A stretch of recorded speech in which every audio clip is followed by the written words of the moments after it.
Haleluya, haleluya, haleluya. Terima kasih Yesus. Haleluya,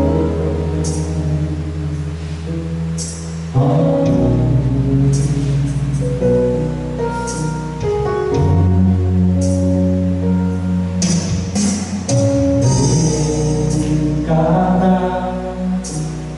kemurahan Tuhan ku ada sampai hari ini.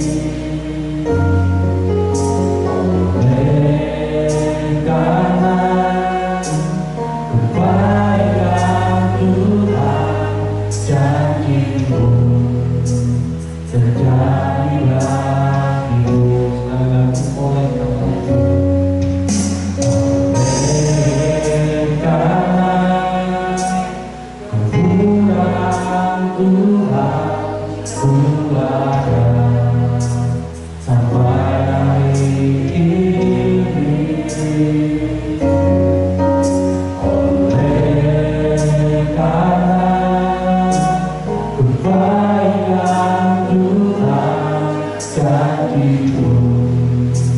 Terjadi bagiku.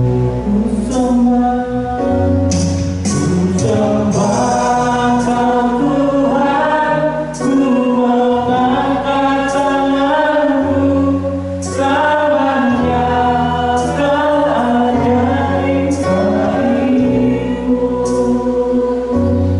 Ku sembah Kau Tuhan, ku mengangkat wajahku,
kami kepada Tuhan. Betapa besar kasih Tuhan atas kehidupan kami. Kami menyadari kalau kami ada sebagaimana kami ada pagi hari ini, semua karena kemurahan Tuhan yang dicurahkan atas hidup kami. Semua karena kebaikan Tuhan yang selalu Tuhan nyatakan atas kehidupan kami. Terima kasih Tuhan Yesus. Terima kasih buat perlindungan Tuhan selalu nyata atas kehidupan kami. Pagi hari ini Tuhan, kami mohon Tuhan Yesus yang boleh memberkati ibadah kami. Tuhan yang boleh memimpin ibadah kami. Di saat kami memuji dan menyembah Tuhan, biarlah Engkau Yesus yang boleh berkenan untuk bertata di atas puji-pujian kami. Sehingga setiap kami yang datang dengan rasa haus dan lapar akan hadirat Tuhan, kami boleh mengalami jamahan lawatan Tuhan. Kami boleh mengalami kuasa Tuhan terjadi atas kehidupan kami. Maka di saat kami mendengar kebenaran firman-Mu, Kau Allah Bapa Kudus yang terus berkarya di tengah-tengah kami. Biarlah kami boleh mengalami kelepasan, kesembuhan, bahkan kekuatan yang baru Tuhan berikan atas kehidupan kami. Terima kasih Tuhan Yesus, Tuhan yang boleh memberkati ibadah ini dari awal pertengahan sampai selesainya. Biarlah pengurapan Tuhan turun atas setiap kami. Pengurapan Tuhan turun atas setiap pelayan-pelayan-Mu pagi hari ini. Dan nama Tuhan boleh dipermuliakan melalui ibadah yang kami lakukan pagi ini Tuhan. Terima kasih Bapa, kami membuka ibadah kami ini hanya di dalam nama Tuhan Yesus Kristus. Kami berdoa dan mengucap syukur. Haleluya. Amin. Kita bersorak-sorai buat Tuhan Allah kita ucap, kita sama-sama memuji muliakan nama Tuhan. Kita angkat pujian kita mengatakan Tuhan Allah kita berkuasa. Haleluya. Yang berkata dalam segala pujian, sebab ada kuasa dalam pujian. Haleluya. Haleluya. Haleluya.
Kami bersyukur Tuhan karena Engkau Tuhan memberikan anugerah keselamatan dalam kehidupan kami Tuhan.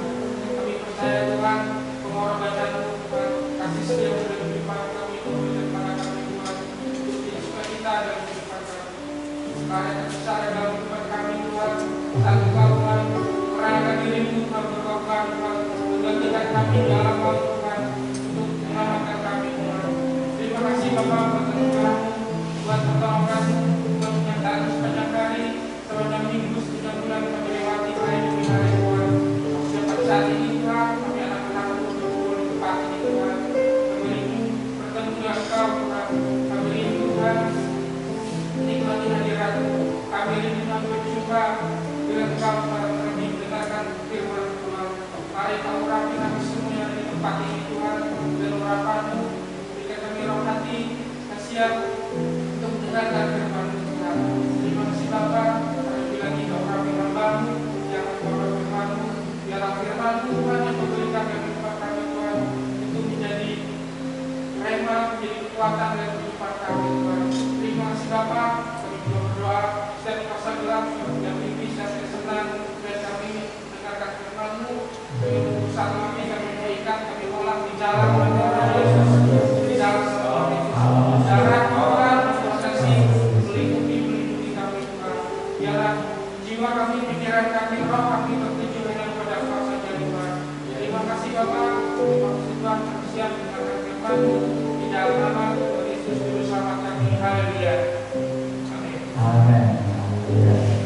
Tuhan, kita bersyukur. Shalom.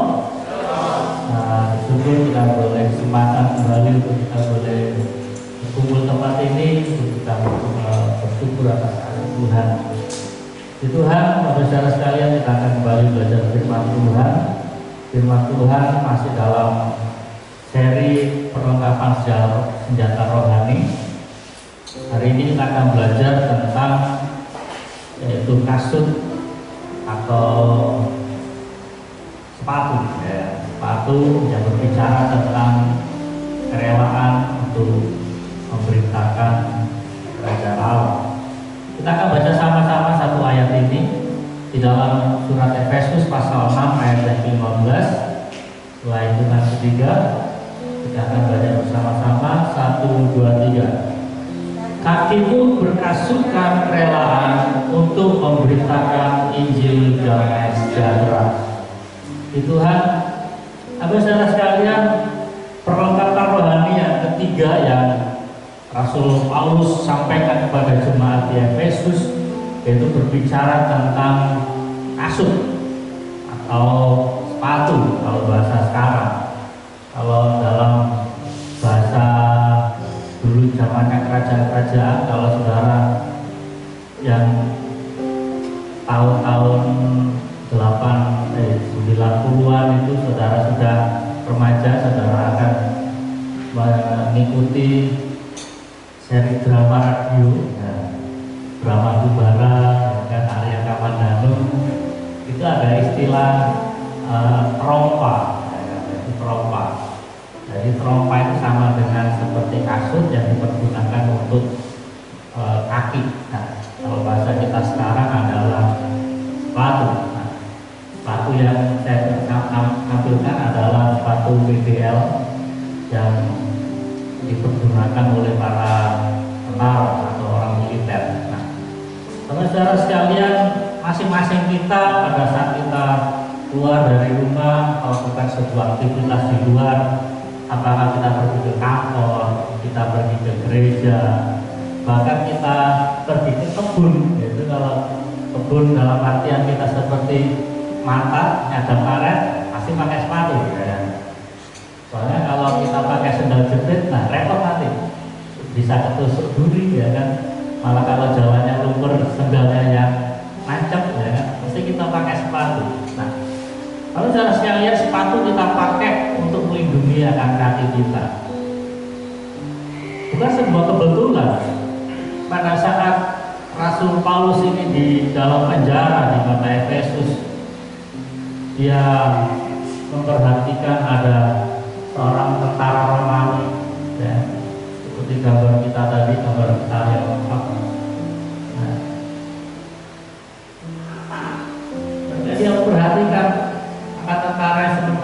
berjaga menjaga dirinya, dan dia dapatkan ilham dari Roh Kudus bahwa kelengkapan inilah yang harus dimiliki oleh seorang Kristen.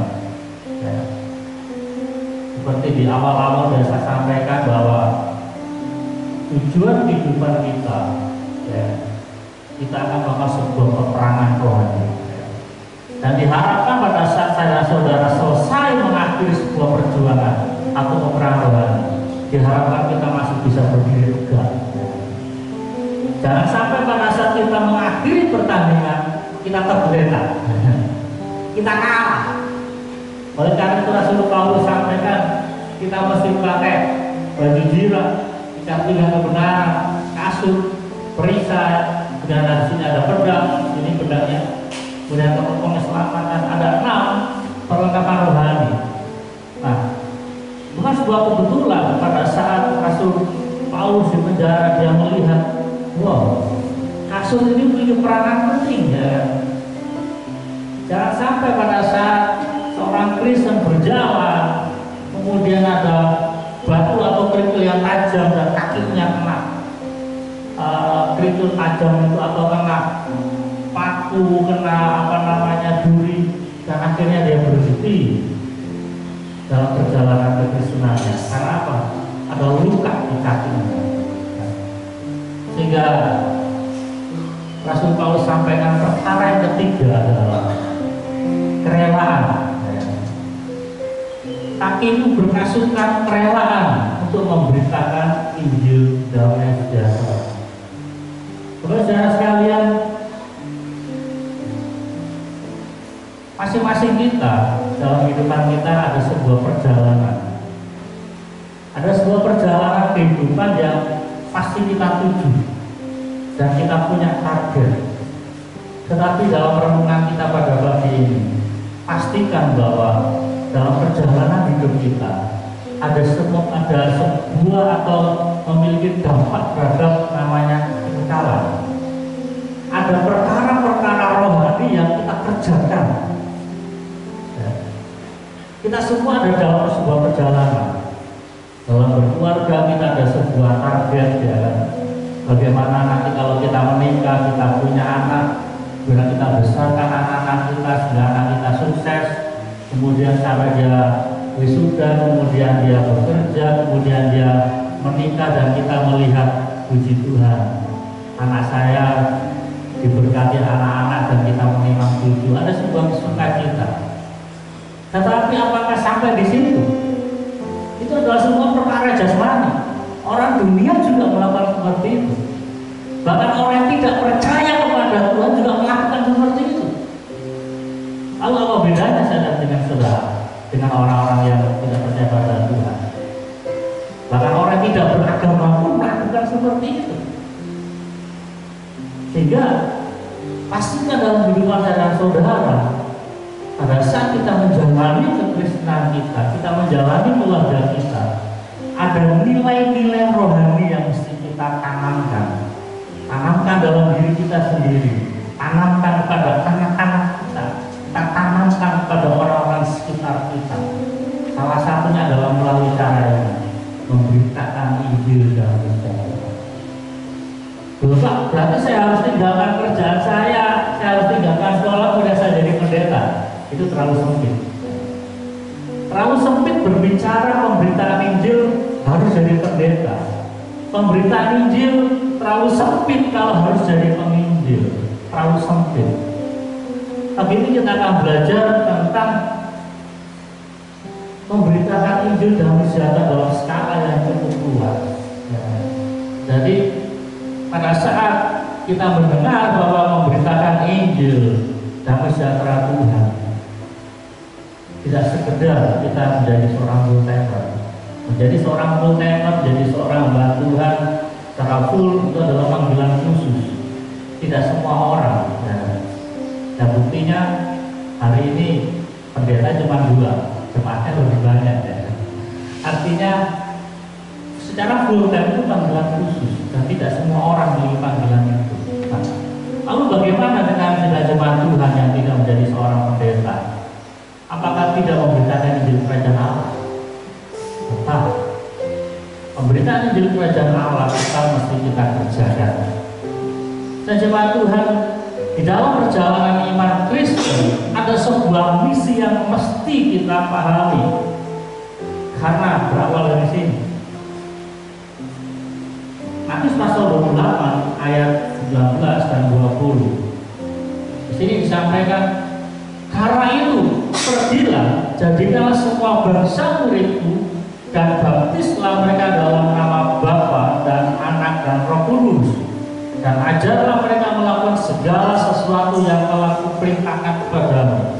Dan ketahuilah, aku menyertai kamu senantiasa sampai kepada akhir zaman. Senantiasa sampai akhir zaman. Nah, kalau saudara sekalian, berawal dari amanat agung ini ditujukan kepada para pengikut Tuhan. Ayat ini tidak sekedar ditujukan kepada para penginjil, tidak hanya ditujukan kepada para pendeta. Memang sehari ini secara khusus ada tugas-tugas yang hanya dikerjakan oleh pendeta, seperti membaptis, ya kan.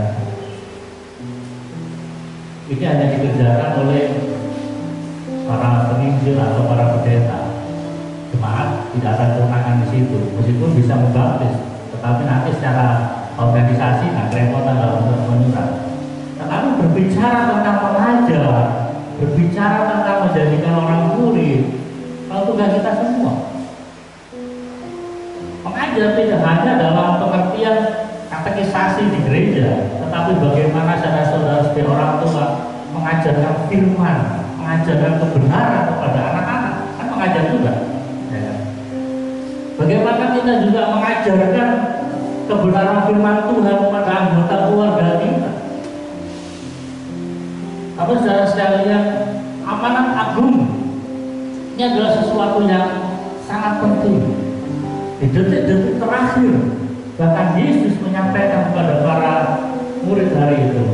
Dalam Kisah Para Rasul pasal 1 ayat yang ke-8 dikatakan, tetapi kamu akan menerima kuasa kalau Roh Kudus turun ke atas kamu, dan kamu akan menjadi saksiku di Yerusalem dan di seluruh Yudea dan Samaria dan sampai ujung bumi. Ada sebuah penekanan yang sangat penting lagi. Dikatakan kamu akan menerima kuasa, ya, kalau Roh Kudus turun ke atas kamu. Sering saya sampaikan, kuasa ini tidak berbicara tentang otoritas, ya, tetapi berbicara namanya kekuatan. Di dalam bahasa aslinya dikatakan dunamos. Ya. Jadi dunamos itu jadi akar kata tentang kata dinamit. Ya. Kalau kita tahu kata dinamit, nah berarti bagaimana kekuatan yang besar. Ini biasa dikerjakan mereka yang kerja di tambang-tambang batu bara. Biasanya mereka memakai dinamit atau bom untuk meledakkan akan bongkahan yang cukup besar. Kalau yang kecil-kecil ya udahlah pakai ekstra gampang, ya, tetapi kalau batu bara itu sifatnya besar dan perlu dihancurkan dengan cepat, harus dengan bom. Tapi saudara sekalian, mengapa Yesus sampaikan kepada para murid kamu akan menerima kuasa? Karena apa? Apa yang kita sampaikan, apa yang kita ajarkan, bukan ajaran manusia. Firman Allah bukan sekedar pengetahuan manusia biasa, tetapi pada saat kita menyampaikan kebenaran, nanti kita lihat di berikutnya bahwa ada sebuah kekuatan yang berusaha menghalangi akan pemberitaan itu, yaitu kuasa kegelapan. Kuasa kegelapan senantiasa berusaha menghalangi pemberitaan itu. Ya, Yesus sampaikan kamu akan menerima kuasa. Artinya apa? Jangan berpikir kuasa berbicara hanya khusus mereka para penginjil. Oh, saya nggak perlu kuasa, saya kan cuma ibu rumah tangga. Saya nggak perlu kuasa, Pak. Saya kan cuma orang kantoran. Ya hari-hari yang saya hadapi komputer, kertas-kertas. Apalagi saya ini cuma tukang bangunan, ya maaf seperti Pak Lupa, saya nggak mau puasa Pak, buat apa? Kalau bicara kado dulu ya saya udah paham Pak. Saudara, puasa diperlukan pada kita semua. Tapi saudara sekalian, saya nggak tahu saudara pernah alami atau enggak. Berbicara puasa, hal ini tidak sekedar dalam perkara rohani saja, tetapi kadang-kadang dalam pekerjaan kita, kadang-kadang ada campur tangan kuasa-kuasa kegelapan yang berusaha menghalangi pekerjaan kita. Dalam situasi seperti itu, kita punya puasa. Bagaimana dengan iman kita? Kita akan mengalahkan akan kuasa kegelapan. Kita akan menghancurkan kuasa kegelapan yang menghalangi akan pekerjaan kita, yang berusaha mengganggu akan rumah tangga kita, yang mengganggu akan kehidupan kita, yang mengganggu akan perjalanan kehidupan kita, bahkan sakit penyakit dalam diri kita. Puasa. Nah, dampaknya apa? Pada saat kita mengalami kuasa Tuhan dalam kehidupan kita, secara otomatis kita akan menjadi saksi. Dengan mudah kita akan sampaikan, oh ya Pak, dulu saya juga mengalaminya seperti kamu alami. Pekerjaan saya ini buntu, saya sudah kesana kesini tidak ada terobosan. Tapi setelah saya berdoa, saya berperangan rohani, saya minta kuasa kepada Tuhan. Sekarang semuanya jadi mudah. Kita bersaksi kepada siapa? Aku tak pakai gambaran Yerusalem. Yerusalem itu gambaran tentang apa? Keluarga kita. Di saat seorang suami mengalami terobosan daripada Tuhan, saat seorang istri mengalami pertolongan Tuhan, maka anggota keluarga akan melihat, oh campur tangan Tuhan yang besar. Secara otomatis anak-anak akan melihat pertolongan Tuhan dalam kehidupan orang tua. Orang tua juga melihat kehidupan daripada anak-anak yang mengandalkan Tuhan. Dan akhirnya juga berkembang dari Yerusalem ke Yudea, orang-orang yang paling dekat dengan kita. Bahkan sampai dikatakan ujung-ujung bumi. Lupa apakah mungkin saya menyaksikan kebaikan Tuhan sampai ujung bumi? Dulu mungkin tidak, tetapi hari ini segala sesuatu mungkin. Dengan cara apa? Internet, YouTube. Hari ini kita bisa melihat, oh, si A ini lagi galau ya. Melalui apa? Facebook, melalui Instagram, melalui YouTube kita bisa saksikan kebaikan Tuhan. Melalui media sosial yang ada kita bisa sampaikan kebaikan Tuhan. Biasanya bisa ke ujung-ujung bumi. Selama ujung bumi itu ada internet. Dan hari ini sangat mudah. Dulu para teolog berpikir, apakah mungkin Injil Tuhan disampaikan sampai ujung bumi? Kalau 20 tahun yang lalu, atau terlalu jauh 20 tahun ya, 10 tahun lalu mungkin tidak. Tetapi hari ini segala sesuatu menjadi mungkin. Nah, bahkan seperti pada saat saya pernah pelayanan di tempatnya Biara dulu, tengah hutan, bisa internet karena berusaha pasang pemancar ya. Jadi segala sesuatunya jadi mungkin. Nah, kamu sudah sekalian, agar setiap orang percaya dapat melakukan amanat agung Tuhan, maka setiap orang percaya pasti memahami akan 3 hal ini. Pertama, yaitu berbicara tentang kerelaan. Kalau saudara dan saya sudah mengalami pertolongan Tuhan, kita sudah mengalami kebaikan Tuhan, dan Tuhan katakan kamu menjadi saksi itu.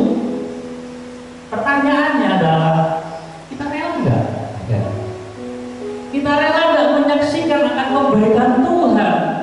Kita rela enggak kita menyampaikan akan kabar sukacita surga kepada orang-orang dalam penderitaan? Sehingga Rasul Paulus sampaikan, tadi di ayat yang ke-15 tadi, kakimu berkasutkan kerelaan. Jadi ada sebuah kerelaan dalam diri kita, bukan sebuah paksaan untuk kita memberitakan atau kita menyampaikan kabar baik daripada Tuhan. Nah, dan jemaat Tuhan, bagaimana kita dapat memiliki sebuah kerelaan untuk kita menjadi saksi Tuhan, yaitu dengan sebuah kesadaran akan keselamatan dan berkat-berkat rohani yang telah kita terima dari Tuhan. Kita tidak akan bisa menjadi saksi Tuhan kalau kita tidak mengalami menyadari keselamatan. Bagaimana mungkin saya dan saudara bisa menyaksikan akan kebaikan Tuhan kalau kita tidak pernah mengalami berkat-berkat rohani? Atau kita mengalami sebenarnya cuma kita tidak merasa, karena ada banyak seperti itu. Sebenarnya Tuhan memberkati luar biasa, Tuhan menolong kehidupannya, tetapi tidak merasa itu pertolongan Tuhan. Merasa itu semua karena kekuatan saya. Kalau kita merasa apa yang kita terima selama ini adalah kekuatan saya, usaha saya, ya kita tidak akan merasakan itu berkat Tuhan. Tetapi kalau kita meyakini bahwa kalau kita ada sampai hari ini, kita mengalami sesuatu yang baik, kita mengalami pergumulan dan Tuhan lepaskan kita, Tuhan tolong kita dari sisi ekonomi, kesehatan, keluarga, rumah tangga, karir kita, dan semuanya kita hari ini boleh ada.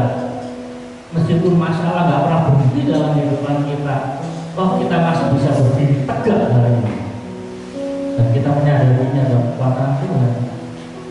Maka kita akan menyadari itu adalah kebaikan Tuhan, dan kita juga akan bisa mengingatkan orang lain. Tapi saudara sekalian, jangan pernah kita berpikir bahwa pada saat Rasul Paulus menuliskan tentang perlengkapan rohani, dia dalam keadaannya santai, dia baring-baring, dia sedang tidak ada masalah. Pada saat Rasul Paulus menuliskan ayat ini, dia sedang ada dalam penjara. Dan penjara zaman waktu itu berbeda dengan zaman sekarang.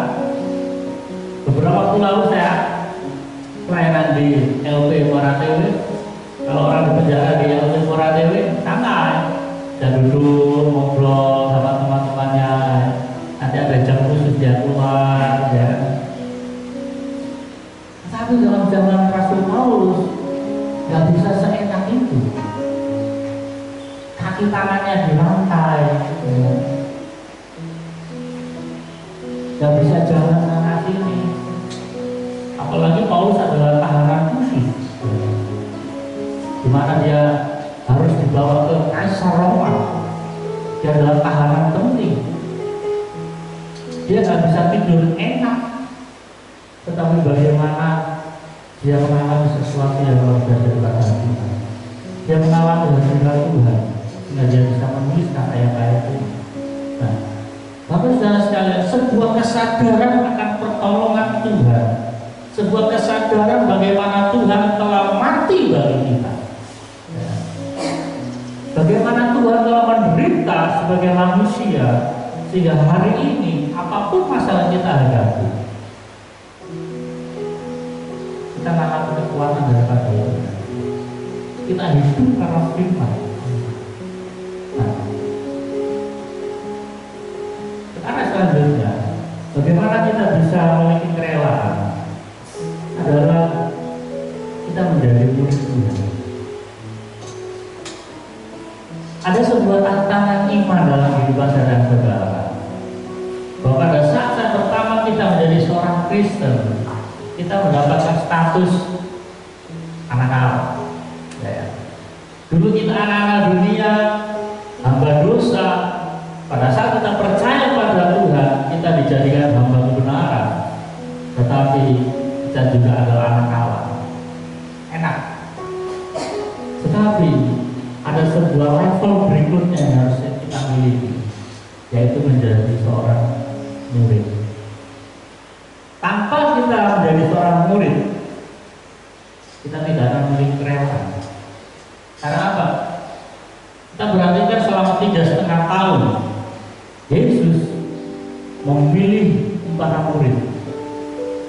Kebanyakan kita tahu 12 murid, tetapi sebenarnya lebih.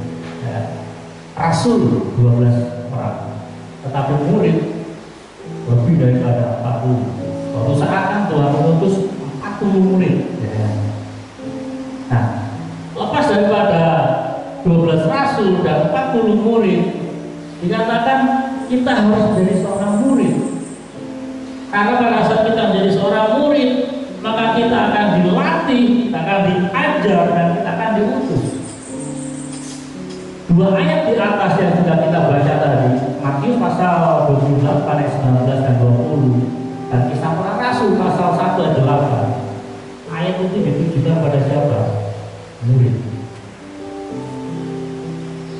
Orang-orang yang secara langsung mendengar katakan, kepadaku telah diberikan kuasa. Pendengarnya siapa? Murid. Orang-orang yang menyaksikan Yesus naik ke surga, siapa mereka? Murid. Jadi saya dan saudara akan memiliki sebuah kerelaan, sebuah kesadaran untuk menjadi seorang saksi Tuhan.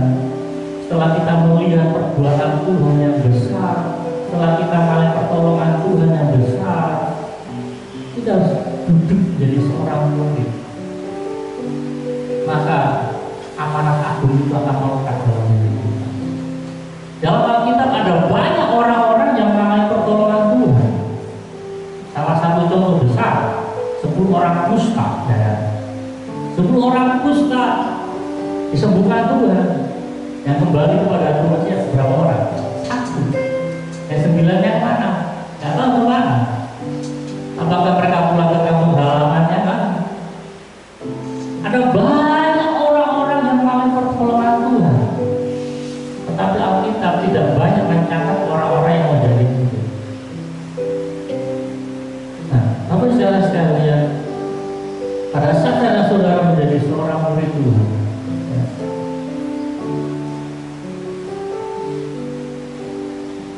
pada saat kita menjadi seorang murid Tuhan, kita akan memahami tentang misi daripada Tuhan. Yesus tahu dalam pelayanannya dia tidak lama di muka bumi, sehingga selama 3,5 tahun Yesus mempersiapkan penerus bahwa Injil keselamatan daripada Tuhan harus diberitakan, harus disiarkan, sehingga pada hari ini kita masih dapat mendengar akan kabar keselamatan daripada Tuhan. Karena apa? Tuhan telah mempersiapkan para murid. Dan diharapkan meskipun kita tidak menjadi pendeta, kita jemaat Tuhan tidak menjadi seorang penginjil, tetapi tentang misi Tuhan, kabar keselamatan daripada Tuhan, kita ajarkan kepada anak-anak kita, kita ajarkan kepada orang sekitar kita.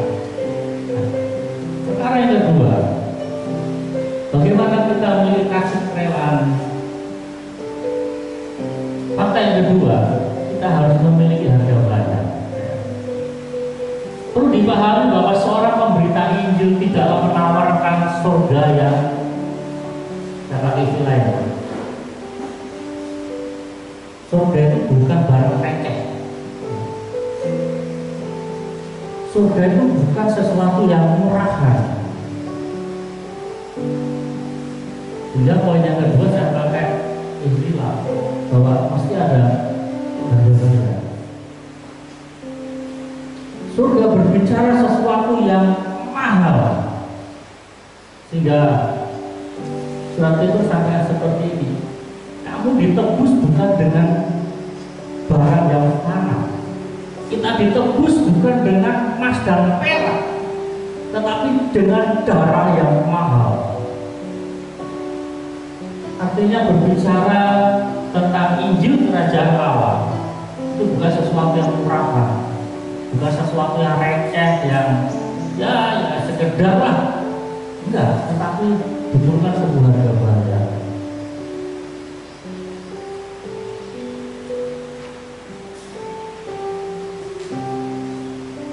Harga bayar ini saya tuliskan bisa berupa materi, ya. Bisa berupa uang kita, bisa berupa tentang pikiran kita, bisa berbicara tentang waktu kita, ya. Bahkan the best-nya adalah berbicara tentang nyawa. Mungkin tidak semua orang sampai pada ini, tidak semua orang, bahkan tidak semua penginjil, tidak semua pendeta juga dalam memberitakan Injil keselamatan sampai mempertaruhkan bayar nyawa, tidak semua. Tetapi minimal berbicara tentang waktu kita. Kita meluangkan waktu kita untuk mengajar anak-anak kita, meluangkan waktu kita untuk mengajar anggota keluarga kita tentang kebenaran. Dalam kesibukan kita meluangkan waktu kita. Itu bayar. Padahal kalau kita hitung-hitung, kalau ini saya melakukan pekerjaan ini sudah dapat sekian, tapi kita luangkan waktu kita untuk menyampaikan sesuatu kebenaran. Berita tentang surga, sebuah kebencian dan iblis, kita bisa sampaikan. Mengapa diperlukan sebuah bayar harga? Tidak sekedar karena surga bukan barang yang receh, tetapi ada sebuah tantangan, ada sebuah musuh yang senantiasa menghalangi akan pemberitaan tentang surga.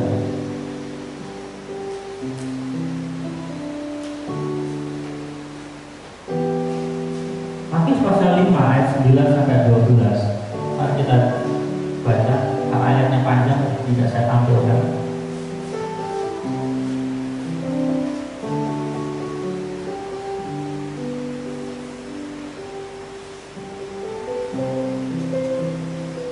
Matius pasal 5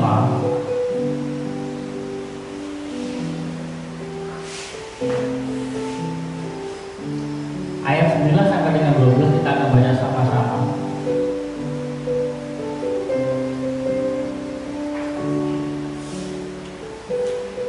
Oke, Matius pasal 5 ayat 9 sampai dengan ayat 12 kita baca sama-sama, katakan 1, 2, 3.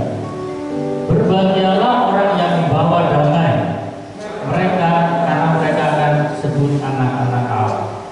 Berbahagialah orang yang dianiaya oleh sebab kebenaran, karena mereka lah yang punya kerajaan surga. Berbahagialah kamu jika karena aku kamu dicela dan dianiaya, dan kepadamu difitnahkan segala yang jahat. Bersukacita dan bergembiralah, karena upahmu besar di surga. Sebab demikian juga telah dianiaya nabi-nabi yang sebelumnya. Yesus sudah menyampaikan kepada para pendengar hari itu, tidak sekedar pada para murid. Karena ayat ini berbicara tentang khotbah Yesus di bukit. Nah, para pendengar khotbah Yesus di bukit adalah banyak orang. Nah, ayat ini yang kemudian berkelanjutan kepada peristiwa 5 roti dan 2 ikan. Kita bisa bayangkan berapa ribu pendengar. Bapak saudara sekalian, Yesus menyampaikan sesuatu yang penting di poin ini. Dikatakan berbahagialah. Di dalam terjemahan katakan diberkatilah engkau. Diberkatilah orang yang membawa damai. Diberkatilah orang yang dianiaya oleh karena kebenaran. Diberkatilah kamu jika kamu dicela. Nah, dikatakan poin yang terakhir, bersukacita dan diberkatilah karena upahmu besar di surga. Nah, Yesus sudah menyampaikan jauh-jauh hari ini berbicara tentang sikap hati kita. Pada saat kita menjadi saksi Tuhan, pada saat kita menyampaikan sesuatu yang baik, tetapi orang lain memutarbalikkan situasi yang ada. Kalau kita katakan berbahagialah, diberkatilah. Hari-hari ini dunia sedang heboh ya, masalah Prancis ya. Tetapi saya katakan jangan kita terpancing. Pada saat orang menyerang keyakinan kita, jangan kaget. Yesus sudah ngomong, berbahagialah kalau kamu dicelakan aku. Enjoy aja. Yesus sudah ngomong. Nggak perlu kita sampai orang katakan kamu, nggak perlu kita sampai parah pada saat orang menistakan Yesus. Yesus sudah ngomong. saatnya para pengikut Tuhan akan dicela. Aku tak katakan sikap hati kita bagaimana? Berbahagia, bersuka cita. Kamu saudara sekalian, ini adalah sebuah harga bayar yang Yesus sampaikan pada kita.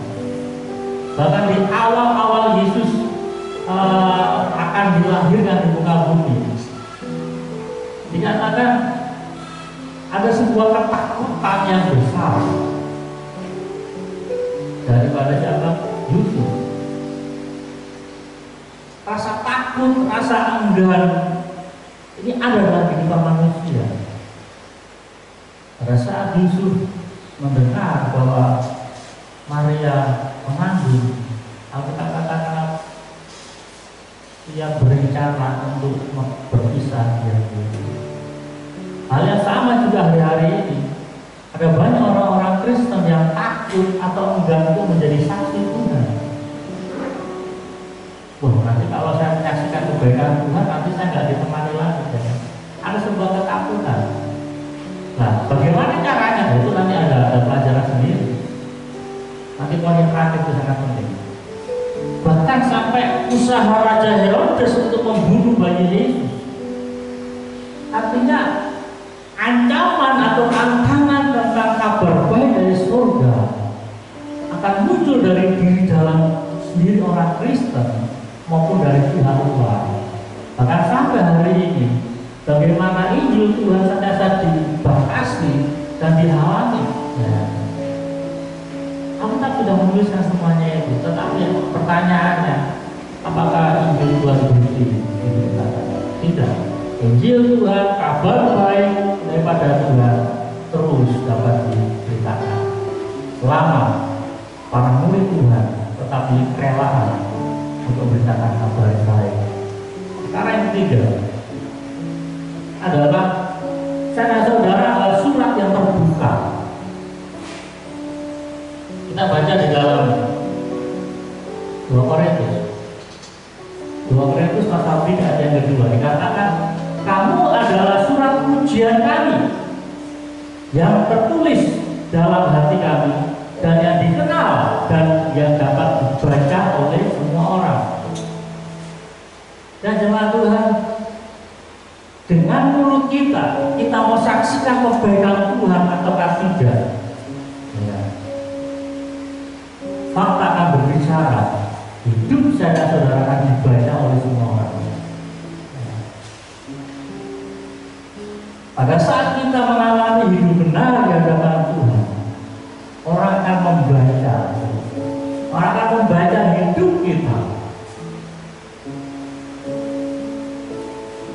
Saya sampaikan dalam pemahaman saya sendiri, menyampaikan kabar kebaikan Tuhan itu seperti orang dagang. Kalau orang berdagang yang ditampilkan di etalase itu yang baik atau yang buruk? Pasti semua yang bagus. Supaya apa? Orang akan melihat dan tertarik. Wah, bagus ini bajunya. Wah, ini pas ke pasar, wah ini bawang merahnya ini bagus-bagus, ini bersih. Coba kalau ibu-ibu ke pasar mau beli bawang merah, ada bawang merah yang sudah bersih, mengkilap, ada yang masih campur dengan tanah-tanah. Saudara pilih yang mana? Meskipun bawang merah yang sudah bersih itu lebih mahal, saudara akan beli itu. Saudara nggak akan beli yang masih campur tanah, kecil-kecil lagi, ya. Campur busuk lagi, saudara akan beli itu meskipun itu murah. Kita akan beli ya bawang merah yang sudah dikupas bersih, ya, sudah kelihatan mengkilap, gede-gede lagi, seger. Meskipun itu lebih mahal, saudara akan beli itu. Hal yang sama juga dengan pemberitaan Injil keselamatan. Hidup saya dan saudara dibaca oleh semua orang. Baik dulu hidup kita dibaca oleh semua orang. Percuma saya dan saudara menyampaikan Injil keselamatan dengan mulut kita, tapi kalau hidup kita orang membacanya gak bagus, gak cocok tuh. Sering sampaikan beberapa tahun yang lalu,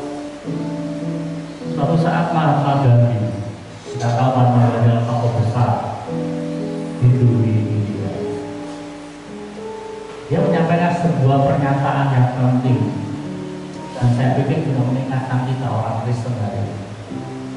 Saya percaya, ini kata-kata Pak Gado, saya tahu dan percaya bahwa Yesus adalah Tuhan, tapi saya nggak mau jadi orang Kristen. Bingung kan? Mas Wadani dia pelajari siapa itu Yesus, tetapi di akhir kalimatnya nggak enak, saya nggak mau jadi orang Kristen. Fakta berbicara bagaimana Mas Wadani yang melihat orang Kristen yang hari itu notabene orang-orang Inggris, tentara Inggris, dia perkosa gadis-gadis India, dia bunuh orang-orang India. Nggak cocok.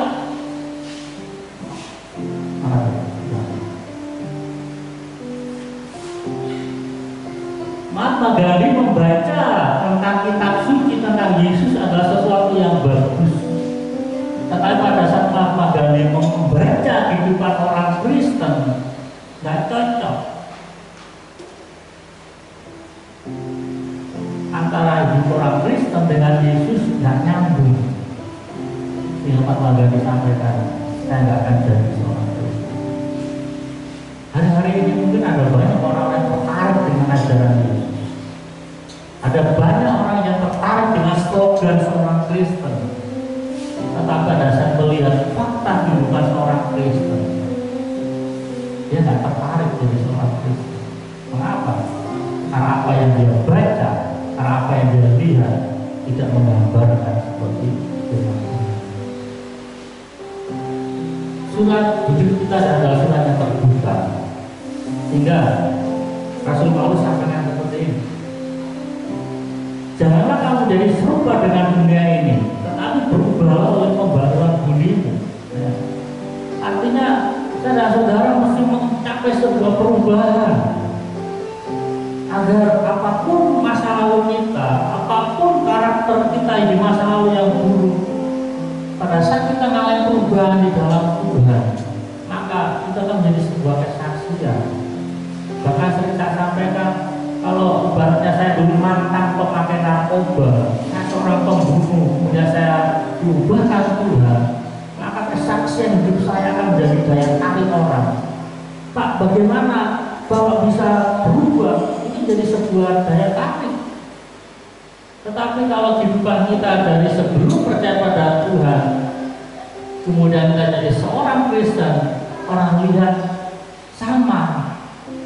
Ya orang berpikir ya setan yang lain pun sama juga ya, gak ada beda. Tetapi bersyukur pada Tuhan bahwa kita punya firman Allah. Firman Allah menjadi sebuah kekuatan yang besar dalam kehidupan kita untuk memperbarui hidup. Di dalam Efesus pasal 4 dikatakan, karena kamu telah mendengar tentang Dia dan menerima pengajaran di dalam Dia menurut kebenaran yang nyata dalam Yesus, yaitu bahwa kamu berhubung dengan kehidupan kamu yang dahulu, ya, harus menanggalkan manusia lama yang menemui kebinasaannya oleh nafsunya yang menyesatkan. Itu tujuannya supaya kamu dibaharui di dalam roh dan pikiran. Hanya firman Allah yang mampu memperbarui saya dan saudara. Mungkin kita capek mendengar akan nasihat orang tua, mungkin kita capek mendengar nasihat teman-teman kita, bukan, bahkan mungkin kita sudah capek mendengar nasihat para pendeta dan orang Yahudi. Tetapi izinkan firman Allah, ya. Karena kamu telah mendengar tentang Dia, izinkan firman itu hidup dalam diri kita. Karena firman dia adalah sebuah pribadi. Firman adalah pribadi Allah yang mampu mengubah hidup kita. Mungkin pada saat kita dinasihati orang tua, mama ini cerewet. Mungkin kita orang tua juga sudah capek nasihat. Tetapi izinkan firman Allah, yaitu Dia, Yesus, akan berkuasa merubah orang-orang yang kita kasih, merubah anak-anak kita, merubah istri kita, merubah suami kita, bahkan dikatakan mampu mengubah musuh kita. Selama kita punya kasih kepada mereka, tidak ada perkara yang mustahil, mereka akan diubahkan oleh kuasa firman Tuhan. Mungkin kita sudah capek ngomong, tapi izinkan, kamu telah mendengar tentang dia. Tidak ada perkara yang mustahil, yang penting ada kasih dalam diri kita terhadap anak-anak kita, kasih kepada istri, kasih kepada suami, kasih kepada orang tua. Karena tadi saya katakan kita dibuat jengkel sama orang lain, tapi kita punya kasih pada dia, saya pastikan dia akan berubah. Orang-orang yang menjengkelkan kita pun, orang-orang yang membuat hati kita pahit, dia akan berubah oleh kuasa Tuhan. Mari sudah firman Tuhan. Saya akhiri firman Tuhan ini.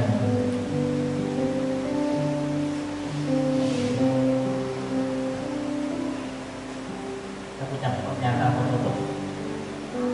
Dikatakan kesaksian yang efektif adalah ketika orang lain melihat hidup yang telah diperbarui. Yang efektif banget. Kalau pada saat saya belajar tentang homiletik itu tentang berkhotbah, khotbah yang berkuasa adalah khotbah yang nyata dalam hidup. Hari ini saudara mendengar khotbah saya berapa menit, mungkin nggak banyak yang nyangkut ya kan. Tapi pada saat saudara lihat hidup saya, itu akan melekat selama-lamanya. Saudara melihat apa yang saya perbuat dalam kehidupan saya, itu akan melekat selamanya. Sudah puluhan ratusan saya khotbah di gereja. Saya yakin nggak semua saudara ingat. Tapi apa yang saya perbuat, saudara akan ingat selama-lamanya. Karena pada saat saya mati pun saudara akan ingat, oh dulu Pak Budi ini, Om Budi melakukan ini, saudara yang selama-lamanya. Hal yang sama juga, kalau hidup saudara diubahkan, hidup kita diperbarui oleh Tuhan, maka melihat tadi dari sebuah kesaksian efektif untuk jadi berkat bagi orang lain. Itulah dengan firman Tuhan. Mari kita datang kepada Tuhan. Dalam segala keterbatasan kita, mari kita meminta supaya Tuhan menolong kita.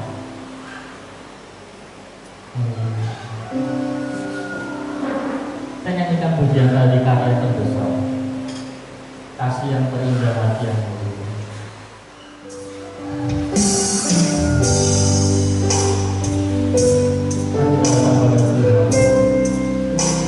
Tuhan banyak kita untuk kita menjadi saksi kasih Tuhan.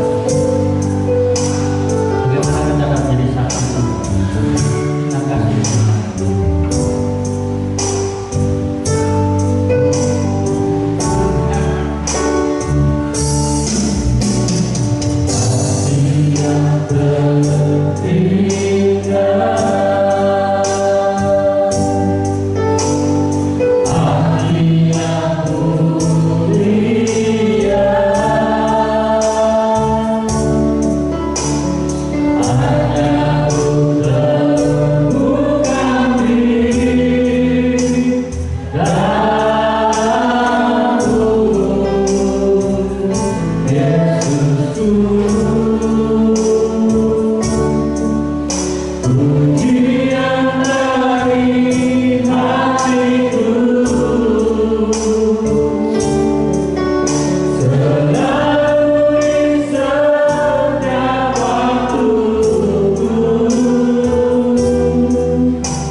Yesus engkau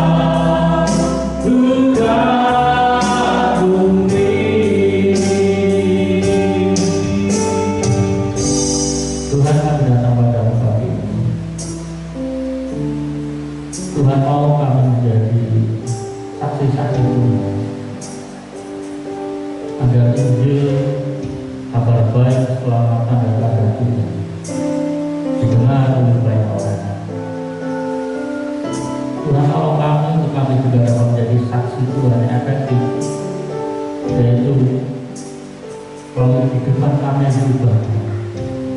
Karena hidup kami seperti surat yang terbuka dan dibaca oleh semua orang. Tuhan, kami rindu dengan hidup kami yang diperbaharui, hidup kami yang diubahkan. Orang di kantor kami, di keluarga kami, di masyarakat kami berada, mereka boleh melihat akan Kristus itu nyata dalam hidup kami, sehingga mereka boleh tertarik dan percaya pada Tuhan. Tuhan, terima kasih untuk firman-Mu yang mengingatkan kami dan memotivasi kami untuk kami mengenakan kasut rela memberitakan Injil dan bersejarah.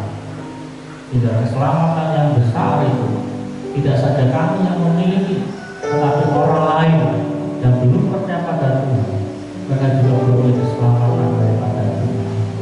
Terima kasih Tuhan, kami berdoa untuk umat-Mu di dalam pekerjaan mereka, dalam rumah tangga, dalam setiap pergumulan, bahkan dalam setiap permasalahan yang mereka hadapi. Biarlah kebenaran daripada Allah itu tetap nyata dalam kehidupan mereka. Kami tahu Tuhan bahwa hari-hari iblis senantiasa berusaha mengangkat iman kami. Hari-hari iblis senantiasa berusaha membuat hati kami menjadi khawas. Tetapi bila melalui kuasa firman Allah, melalui penyertaan Tuhan, kami boleh berdiri tegak atas setiap pergumulan, permasalahan yang kami hadapi, baik dalam rumah tangga, di dalam pekerjaan, maupun dalam kehidupan kami di pasar. Kami tetap berdiri tegak karena kami menggunakan perlengkapan senjata Allah. Terima kasih Bapak, hingga dalam semuanya ini kami boleh melihat akan pertolongan Tuhan, kami boleh melihat akan kebaikan. Hari Tuhan seolah melawan akan kehidupan umat-Mu pribadi lepas pribadi, keluarga demi keluarga, baik umat yang hadir dalam ibadah hari ini maupun mereka yang di rumah. Hari Tuhan seolah boleh mengalah mereka. Biarlah pertolongan Tuhan, rasa surgawi nyata dalam kehidupan mereka semua. Biar kami boleh menjadi penyaksi-penyaksi Tuhan, kami boleh menjadi murid-murid Tuhan yang menyampaikan kabar baik kepada Allah, kepada dunia ini. Terima kasih Tuhan yang juga berdoa untuk bangsa dan negara kami, secara khusus untuk kota kami tercinta, Muara Elimani. Tuhan tolong. Di tengah masih rebaknya pandemi COVID-19, kami mohon perlindungan kuasa daripada Tuhan. Kami bersyukur segala upaya yang dilakukan oleh pemerintah dalam menangani akan pandemi COVID-19. Tuhan yang berdoa biarlah mujizat Tuhan, kuasa Tuhan nyatakan agar pandemi ini boleh berakhir. Kami akan percaya hanya kuasa Tuhan dengan pertolongan Tuhan semuanya boleh jadi. Tuhan menjamahkan mereka yang sakit, Tuhan menyembuhkan mereka dengan kekuatan kuasa daripada Tuhan. Secara khusus kami berdoa untuk istri daripada Pendeta Manik, Pendeta Basaria Gultom yang saat ini opname di rumah sakit Muara Elimani. Tuhan tolong menjamah. Tuhan menyatakan kuasa kesembuhan, pemulihan daripada Allah Tuhan nyatakan. Tuhan juga menolong akan setiap umat Tuhan yang lainnya yang dalam kelemahan tubuh mereka. Tuhan jamah mereka, Tuhan sembuhkan dengan kuasa. Terima kasih Bapak. Kami menyerahkan juga kehidupan kami pribadi pas pribadi.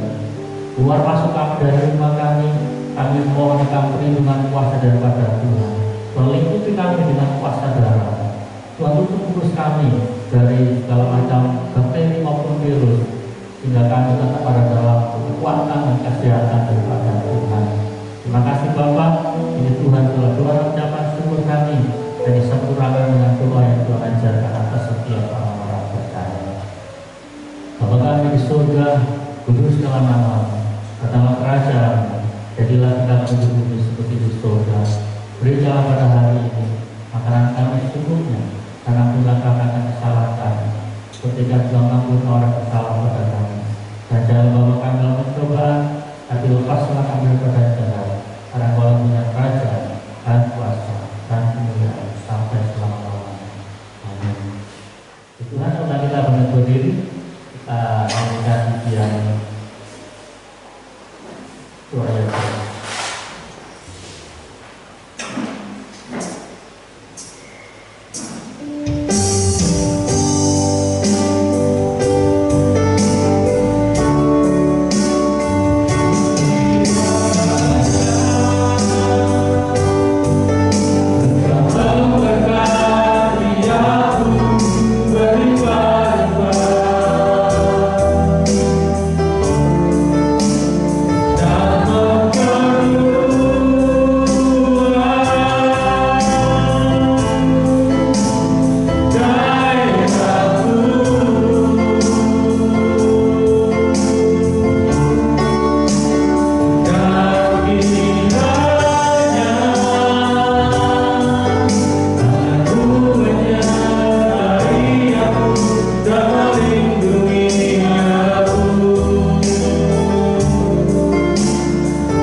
Kasih karunia dan damai sejahtera serta sukacita berasal dari surga, serta kekuatan kuasa ilahi dari Tuhan kita Yesus Kristus, serta penimbulan kasih-Nya kekal di malam berkat Tuhan ini.